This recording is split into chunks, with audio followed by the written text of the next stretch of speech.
This is Nathan with HunterByDesign.com. Welcome to our channel.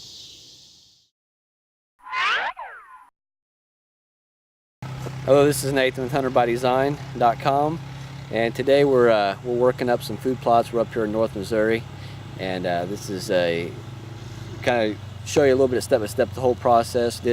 Disc up the ground. You don't have to have an expensive no-till drill. Those are always nice and handy if you've got access to one, if you can borrow one. Part of our equipment here today, tractor and disc, is borrowed from some families, so if you can have something like that, that's great. But we're hunters on a budget just like you. We're kind of the weekend warriors. We try to hunt as much as we can, do as much as we can. So we've got a simple four-wheeler here with just a harrow behind it, kind of smoothing out, breaking up the clods a little bit, smoothing it out.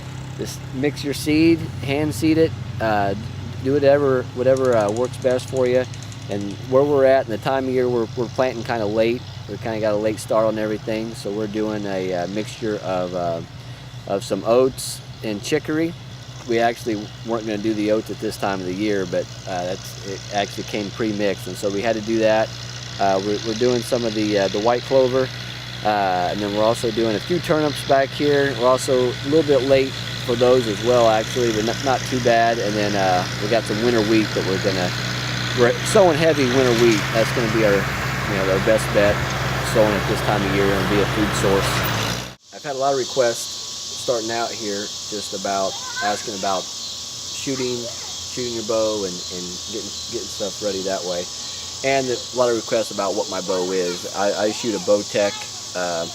It's called a Destroyer. I had to look to even know what it is. I don't get caught up on having the latest and greatest. I think the most important things in archery bow hunting is a quiet bow and a bow that you can shoot well, one that's comfortable for you. And so this is what I found in this bow. I love this bow. It's served me well the last couple of years. As far as shooting goes, I can try to save you guys some time at the beginning of every year. Your bow is probably sighted in from the year before, but you may be shooting a little bit all over the place. And I can't stress enough as to find an anchor point that you come back to every time.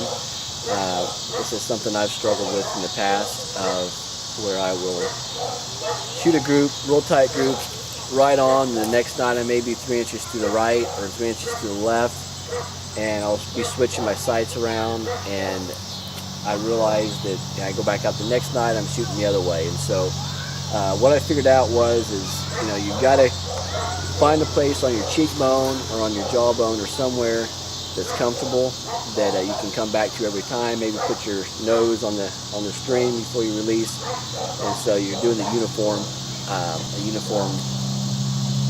mechanics every time. It's so important to do that, otherwise you're going to be all over the place. So I'm going to shoot a few arrows down range, and we'll you can just kind of see what we do getting ready here. So stay tuned. All right, this is a invaluable tool for bow hunting, both for practicing and for being out in your tree. I've got a Nikon rangefinder. They make a lot nicer ones nowadays, but this one served me well so far. I mentioned the rangefinder. One thing you want to remember when you get into your tree stand when you're bow hunting, something I do every time is I'll range several points all around where I'm hunting, my shooting lanes. That way I know yardages ahead of time, so when a deer's coming in, I'm not having to fumble with my rangefinder and everything else. I already know I have my spots picked, I know yardages, and so I can focus on settling the right pin on the deer, and that's just one less thing you have to worry about. So fire another shot down range, go for the top one this time.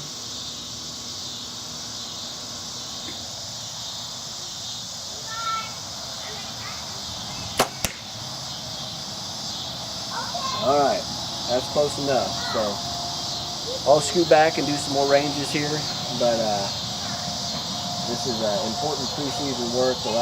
We put a lot of work into our deer hunting, food plots and all that.